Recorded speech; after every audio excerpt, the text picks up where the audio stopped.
Good evening, everybody. How are you guys doing? I'm Abby, and I'm starting off this multi-part series in terms of stock investing, cryptocurrencies, personal finance, consulting, trends and research reports into fintech and emerging startups. And also, I'm going to share a lot of value in terms of how to build your personal wealth, like how I've built mine over the last 15 years, and some tips and some strategies that will really help you in terms of fine tuning your thought process and having a framework essentially in terms of how to create wealth. Now, there's a lot of talk out there, and there are a lot of videos out there who talk about creating wealth, but honestly, 9 out of 10 I find them bullshit. I've actually applied a lot of those strategies, and I feel that most of them don't work.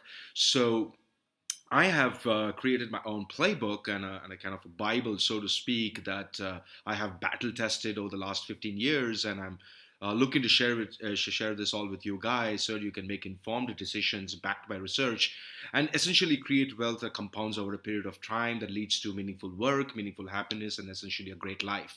So let's get started. And before I talk about this multi-part series across cryptocurrencies, stocks, how to value companies, how to create a portfolio that is built and built for wealth and hyper scaled for creation of wealth over a long period of time, I wanted to share a couple of principles that I follow on a daily basis, and it's a kind of a mental model, so to speak, that I keep in mind, and I kind of remind myself that not to conflate a lot of decisions that we make that is emotionally or left brain thinking, but rather worry about these mental models that can help you keep you honest in times where things are not going according to plan. And the first thing that that we should all remember about is that we all have a plan till we get punched in the mouth. So let me get let me share very quickly over the next 15-20 minutes certain principles that I would strongly suggest that you introspect and you think about it before you start gaining extraordinary amount of value from a lot of recommendations and a lot of insights that I'm going to make over a period of time over the next course of so many other weeks, right? So let me get started,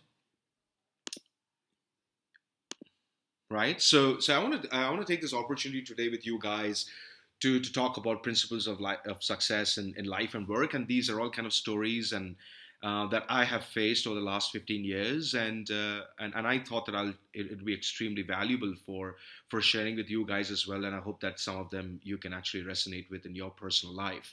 I started off this website and essentially a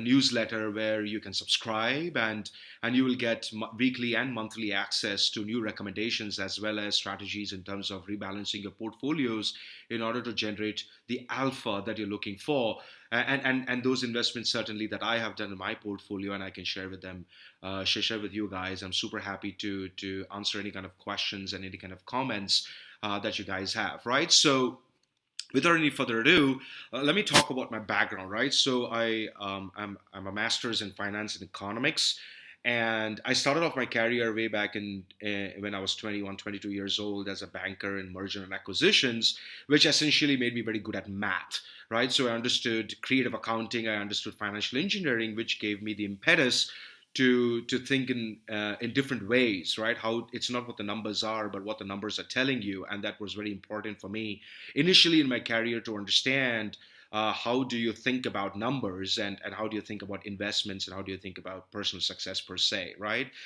Sure, I'm not a spiritual coach. I'm not a business coach. I cannot talk much about relationships, but definitely the other side of the equation in terms of meaningful work and meaningful investments, we can talk about that, and that's essentially why I started this channel of Growth Yoda, right? After moving from investment banking, I joined a Fortune 500 company, IBM, as a data scientist, where I was creating a lot of complex mathematical and statistical models for primarily B2C companies. That led me to move into downstream distribution of campaigns and of ideas and of insights and recommendations. That led me to understand product-led growth, especially from companies that are focused on marketplaces and companies that are focused on B2C and focused on e-commerce and also transactional fintech and edtech companies as well. So I moved into a growth strategist, and along that path I got introduced to corporate venture funds and angel investing, and I started investing into BTC startups as an investor. And all through these times, since the age of 20, for the last 15, 18 years, I've been a continual investor into stocks, having alternate asset classes into gold and into bonds. And recently, for the last 5 years, I've moved also my portfolio into cryptocurrencies and NFTs. So stay excited, stay gamed up, stay fired up, because in the next consequent videos over the next course of weeks, I'm going to reveal the top cryptos that I have invested in. It is not too late. In fact, it is just the tip of the iceberg, and we're just a scratch of the surface in terms of opportunities that present themselves to 10x your wealth over the next 4 to 5 years. And also, I'll show you my current portfolio of stocks, primarily in India and in US markets. I don't usually trade in any other kind of markets, and I have this optimal balance between being a passive and an active investor. So before I get into that and get into those kind of videos, what you will learn and what you might find extremely important, and I suggest you to stop and give it a deep think, is the principles that I follow in order to build meaningful work, meaningful relationships, and essentially great wealth.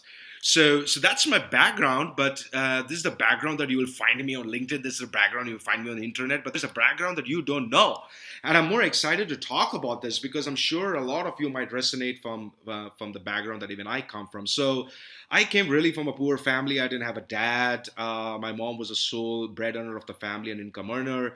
Way back in 1981, when she joined a company as a stenographer, salary was literally $8 or 450 INR, if you will. She really struggled to put me through education. I struggled to pay even school fees. I didn't have any friends. No friends would kind of mix around with me. I really felt embarrassed, due to the poverty state that I was in. So I had to really think about what am I going to do for the next 10 years of my life in order to change. So the good thing is that when your back is pushed against the wall, the only way for you to go is up, right? So that's how I kind of figured way at the age of 15, 16 that I need to double down on really educating myself. And by education, I don't mean getting a degree or an MBA or a master's.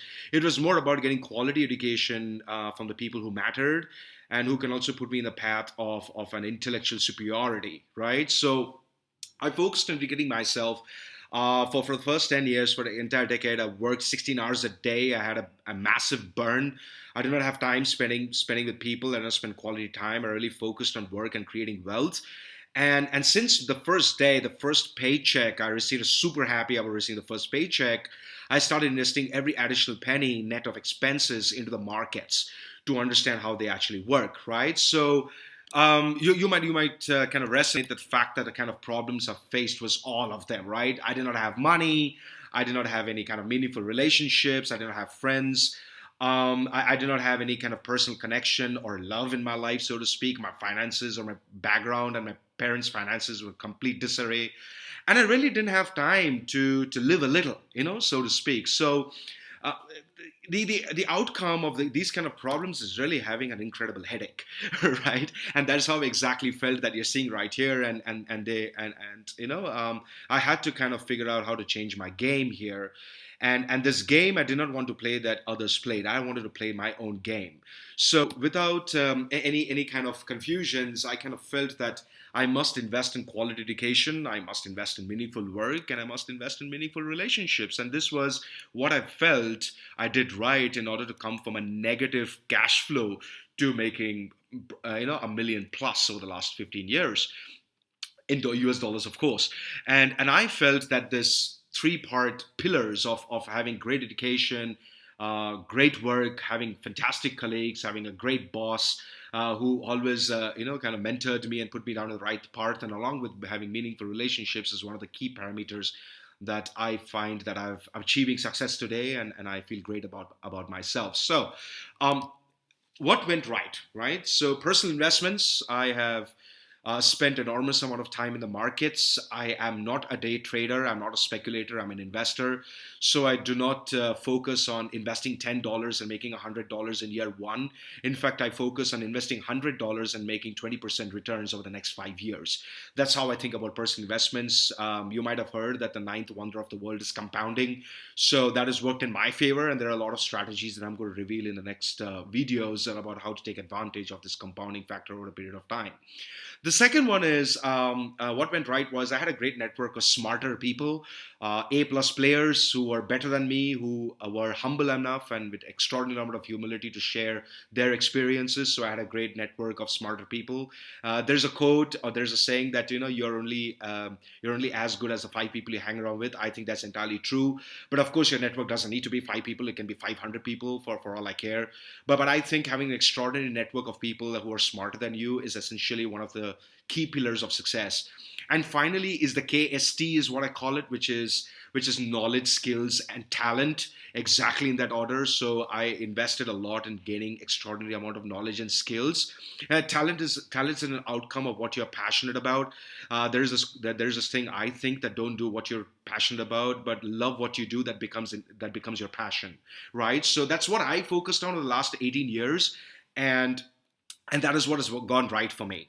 So there's one thing I want to spend a couple of minutes on, because a lot of people conflict luck with talent, right? And we should really acknowledge the role that luck and risk plays in our life. I mean, they are doppelgangers. They are like siblings to each other. So I keep myself honest and I say, do not conflict luck with talent. I am not a genius.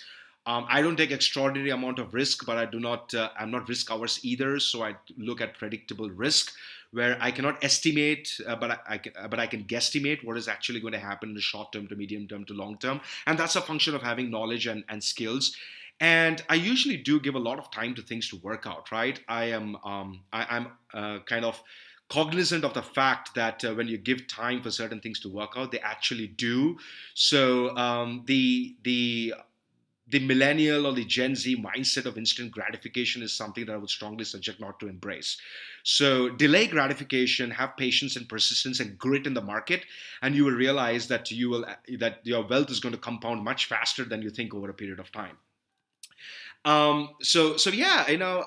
More than the other principles, I want to talk about the role of luck and risk. And I want to give an example here which I resonate with. This is an image of Bill Gates and his friend called Kent Evans way back in Lakeside School in 1968, if I remember correctly. So the guy in the orange shirt is Bill Gates and the guy in white shirt is Kent Evans. And let me give you a little bit of statistics. Let me give you some math, right? So think about it. In 1968, there were 303 million people in the high school, according to UN. 18 million of them were living in the United States. 270,000 were in Washington State, and over 100,000 of them lived in Seattle area. So Lakeside School in Seattle area is where Kent Evans and Bill Gates went to school. And about 300 of them actually attended Lakeside School. And in 1968, what happened was Dougal, who was the principal of that school, he in fact went out and bought a computer which cost $3,000, a lot of money at that point in time. So both Bill and Kent had access to a computer. So what's the probability, right, of you joining a school in 1968 during that time when computer was not even heard of, and you had an access to that, right? So the math works out. That's 1 in a million, right? So what really happened? What really happened was, we all know about Bill Gates, that he was the world's richest man. He made billions of dollars. He was founder of Microsoft, and we know that story. But the more interesting story is what happened to Kent Evans. Unfortunately for Kent, he died in a mountaineering accident even before he graduated high school. So what's the takeaway from this? Like, one person, the odds of luck in their favor was on one side of the extreme, and the other extreme was risk. Right? So we should be cognizant about the fact that luck and risk do play a role in our success, and let us not conflate that with talent, and let us not conflate that with our extraordinary amount of intelligence, our effort, our desired outcomes. Right? We must respect the fact that luck and risk do play a role, both personally and professionally as well. The second principle that I subscribe to think probabilistically. Now, a lot of people think linear, right? One plus one plus one plus one, but necessarily it does not work in that way. If you think about probabilistically, what you want to think about is what are the kind of odds that are into your favor, right? So, what activity that you're going to do, and you understand your base case, your best case, and your worst case scenario. So, personally, for me, what is the probability that if I'm going to learn? I did my graduation in economics, right, from a decent university in India, and I thought at that point of time when I was 17 years old, what's the probability that this is going to work very well, bode very well for my career? I'm going to get a job, and I kind of spent a lot of time in saying the base case is going to be that I'm going to break even with the fees that I'm paying. The best case is that I'm going to make 2x returns in the first 2 years, and the worst case was, well, I'm not going to get a job in the first 2 years, right? So the math actually worked out that 50-60% of the time I said that I'm going to get a job, I'm going to do break even, and I'm going to make the 2x. I'm going to make the 2x returns for my education. So think probabilistically, even in terms of personal life. What is the probability that you're going to have a great partner? What's the probability that you're going to get a promotion at work? What's the kind of what are the odds that are in your favor? So the more you create the odds and the favor, the more you invest on the asset side of the balance sheet, the more you realize that the liability actually works out. So think in terms of how the odds are going to work in your favor, and that also comes with the caveat that don't take risk that you cannot manage. Take risk that you can always estimate and you can always manage, right? And I'm going to share a couple of insights on that as well in the next couple of slides. The third one is the power of compounding, right? And I wanted to give an example in terms of how I think about compounding when it comes to my personal success, financial success, and in fact in terms of relationships as well. So let me give an example on. You have Warren Buffett on the extreme left, and you have a guy called Jim Simmons on the extreme right. So Warren Buffett started investing when he was 10 years old, right? And by the time he was 60 years old, he was worth 85 billion, and 90% of that money actually came after his 60th birthday. We all know the story about he being the richest man in the world, and of course not anymore. Probably it's Elon Musk or Bezos, but we do come to respect that he's probably one of the greatest stock investor of our time, right? And on the right hand side, you have Jim Simmons. So Jim Simmons was a founder of Renaissance Technology. He was a mathematician by profile. He started off Renaissance way back when he was 50 years old, I think way back in 1988. So just to give a comparison why I'm sharing this story in terms of compounding is Warren Buffett had 22% annual compound annual growth rate for 60 years or for 40 years, essentially 40, 50 years of investing. And Jim Simmons had 66%. That was almost 3 times the compound annual growth rate from his investments. Now, here's the difference. Here's the kicker. Jim Simmons is worth probably 20, 25 billion. Warren Buffett is probably 80 plus billion, which means that Jim Simmons had probably 1/3 or 1/4 the amount of net worth that Warren Buffett had. What exactly happened there? So if I take a number and I say that Jim Simmons started investing at the age of 10, like Warren Buffett, the amount of wealth he would have actually created at 66% compounded annually is the number that you see there. And I don't want to even want to take a stab at that entire massive number. That's just phenomenally insane, right? That's batshit crazy. But what I'm driving at is if you invest over longer periods of time, it is the laws of physics will work on your favor. You know, the universe works in your favor. It is just regression back to the mean. And that means that over a certain period of time, your wealth is going to compound. In fact, even if you invest in a relationship and you do small little things over a period of time, put out positivity into the world, that compounds over a period of time. You will see that you're surrounded by people who love you more. And that's essentially what we also want, right? To be surrounded by people who love us more. So the principle 3 is that everything compounds up and down. So if you put negativity in the world, that is going to compound too. So what has worked for me is really investing in relationships, meaningful relationships, and meaningful work to get those dividends, and those dividends pay over a period of time. So there was a quote that I really liked the other day, that the freedom to do the freedom. What you want to do with your time is essentially the dividend that money pays.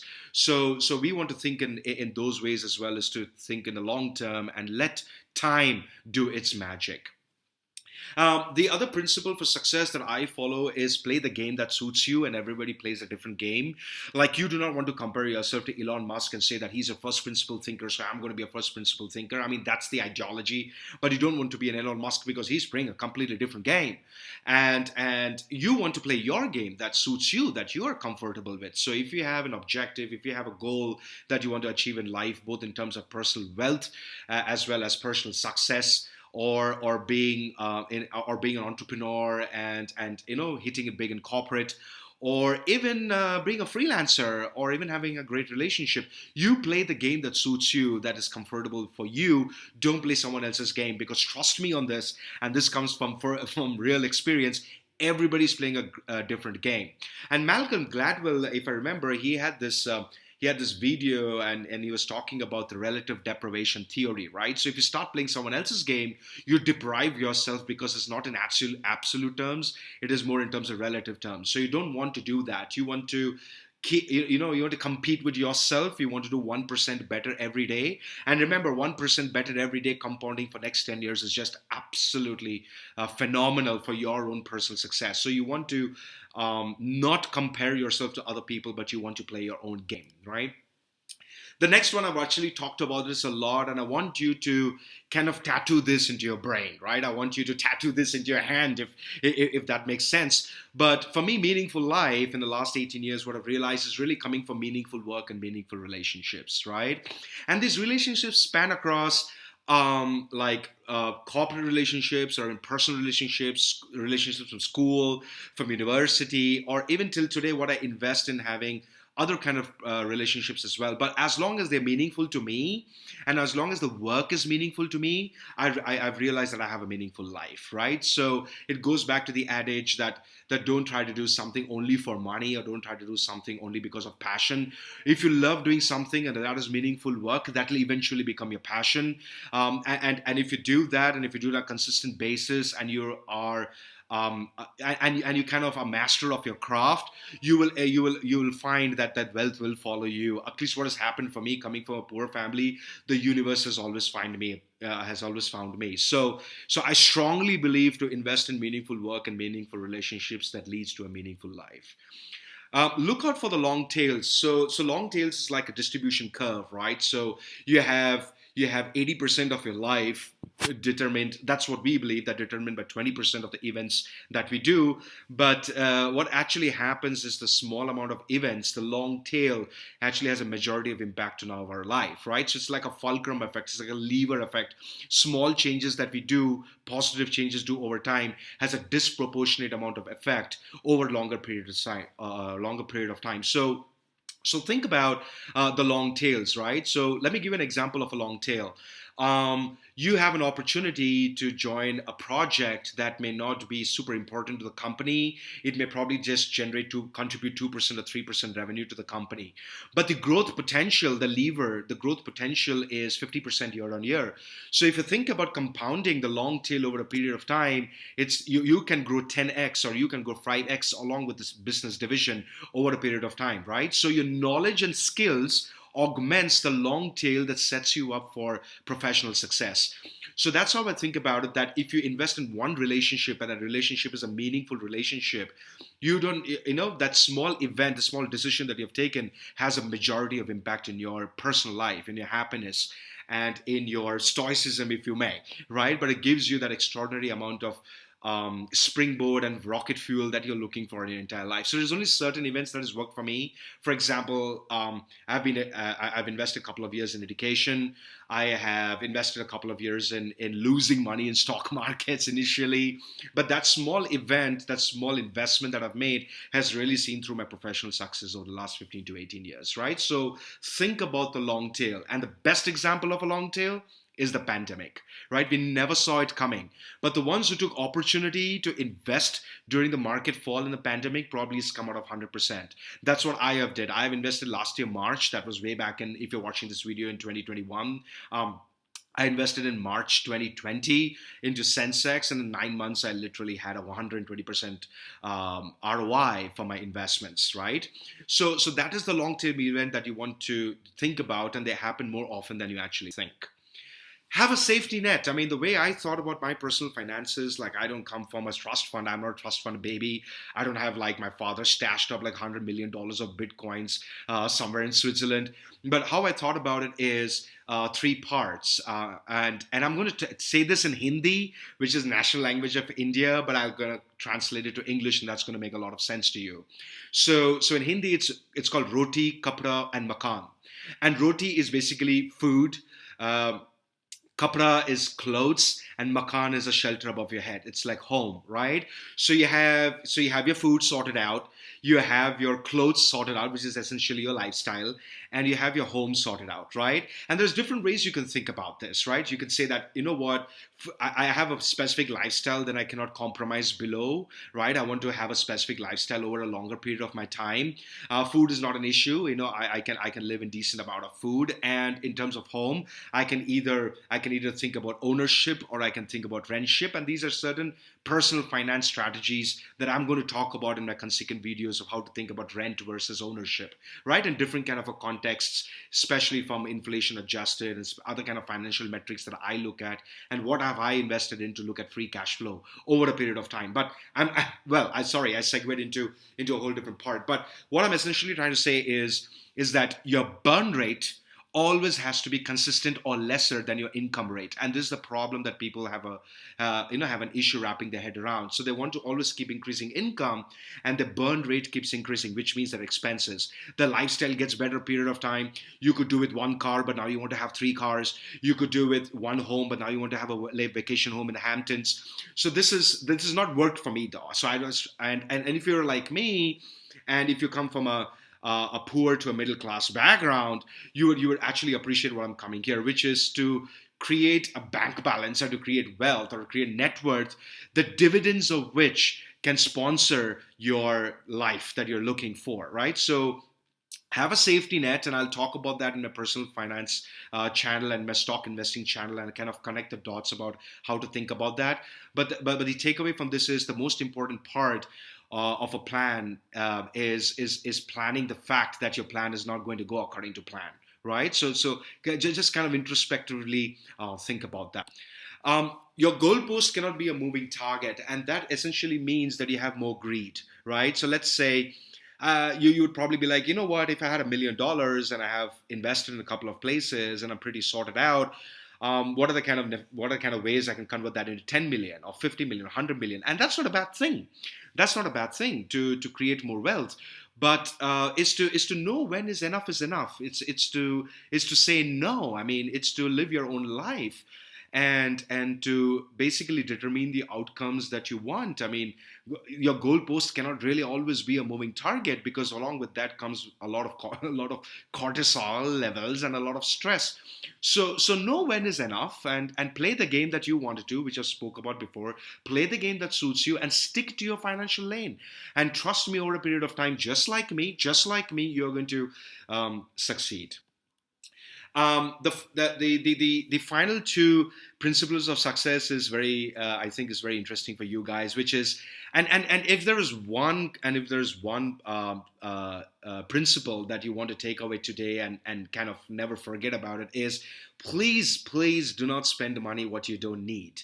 Right? So you want, and there are a lot of terms for this. Frugality. There's a term called minimalistic. There is a term called clean up the base. But when I say frugality, again, I'm not saying live below your means. Please enjoy your life, live a little, and don't compromise on your living standards.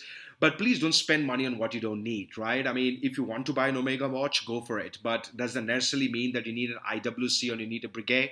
I don't think so, right? I mean, all of them are going to say the same time, essentially, right? So I'm an Apple fan. I've had an Apple phone for the past 5 or 6 years when Apple X came out, and I never bought another phone. I don't need it, right? So if I don't need it, I don't need to spend money on it. So that's the first part. The second part is definitely don't spend money that you don't have. So don't get into too much of debt. Get into valuable debt, and I'll talk about what is investable debt and non-investable debt. I'll be speaking about this in the next consequent videos, that what debt will actually give you dividends over the long term, and what debt you don't want to have on your balance sheet, right? So please don't spend money on what you don't need, and definitely don't take extra amount of debt and just to have instant gratifications and things that you don't need. Yeah. The final one is really apart from all of these kind of principles in terms of living, kind of making these investments, having personal success, thinking probabilistically, and all of that. End of the day, we got to live a little, right? So I like this. I like this thing that Google does, right? 20% of your time spent on personal projects. I would say 20% of your daily time spend on things that makes you super, super happy, because as we know from the pandemic, I've realized that life is truly short and anything can happen, and you can't predict those kind of unsystemic risks and black swan events in life. So I would, I want to enjoy my life a little. I spend more time with my better half, and we have a lot of fun. We watch movies together. And previously, I was not doing this. I was working from like 7 in the morning to like 8 in the night, and I felt that that's not the right way to live life. So I want to live a little. So here it is. There you go.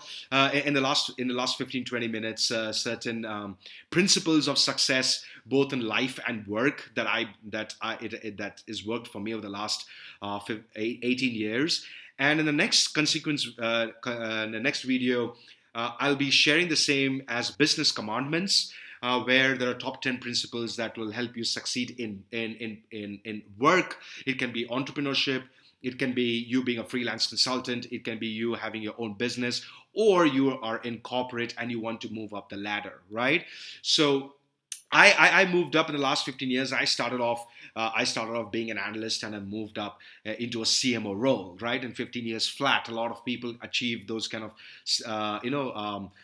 professional success in probably 25 to 30 years, but I've probably done it in 60-70% of the time. So how did I do that, and what are the kind of commandments that you can keep as a reference for your mental model? I'm going to share that in the next upcoming video. However, I'm also going to launch the couple of playlists where I'm going to talk about the master driver framework, where I'm going to reveal how to pull driver, what is key drivers and key levers, and what are the impact you can achieve by having a monomaniacal, insane focus in certain outcomes that you desire over the next 5 to 10 years, right? And this is something that I've learned being a strategy consultant.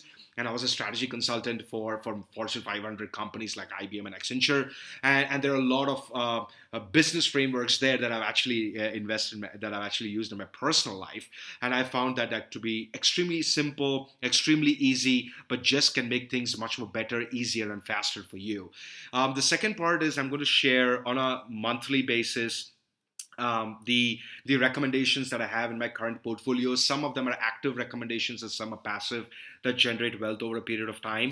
But of course, I want to also talk about the formula, rather more like a playbook, that I'm, in terms of a stock investing, that you can also leverage to create your own portfolio if you so wish. And if not, just subscribe to my YouTube channel, where I'll be sharing a lot of stuff, and also subscribe to our mailing list on growthyoda.com, and you will have these emails into your e-box as well as I batch them out.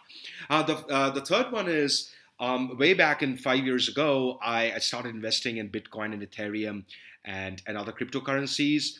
And as you all know, what the growth has been over the last 4 or 5 years, I still hold them in my portfolio, but I also believe there are a lot of tokens that is extraordinary, given that there has been a more user base, and Coinbase in the US and other apps like CoinDCX and in India have also listed these kind of coins. But there's a lot of research that I have done that I'm going to simplify it for you guys, but I'm going to reveal a lot of altcoins and a lot of cryptocurrencies that you must have. I mean, you can start off small, but you must have over a period of time in your portfolio. One example I can give you right off the bat that I invested in February 2021 was a coin called Solana, right? And you guys can check what has been the growth of Solana. I think last I checked was probably around 300 or 400%. So I'm going to reveal a lot of cryptocurrencies, and these are all in my portfolio. And these are investments that I've done in October, November to 2021. So that if you're watching this video now, there's a lot of opportunity to invest in these cryptocurrencies as well. Finally, I'm also going to talk a lot about personal finance, a lot about how to think about trends, how to think about tech, how to think about product, how to think about growth. And I'm going to share a lot of strategy frameworks and a lot of operational and business frameworks that you might love to access and think about how that is going to help you both in your personal finance and also on your professional work and your and entrepreneurship or whatever is that you're doing passionately. So thank you so much for watching this video, and I hope this has been as valuable to you as it has been exciting for me to share. Keep a lookout, subscribe to the channel, click on the notifications button. I'm not going to tell you where it is. I suppose you guys are digital first and mobile first. So click on the button and you'll be notified when I launch the subsequent videos. So thank you for being a part of this recording, and guys, I'll see you on the next one. Cheers. Mic drop.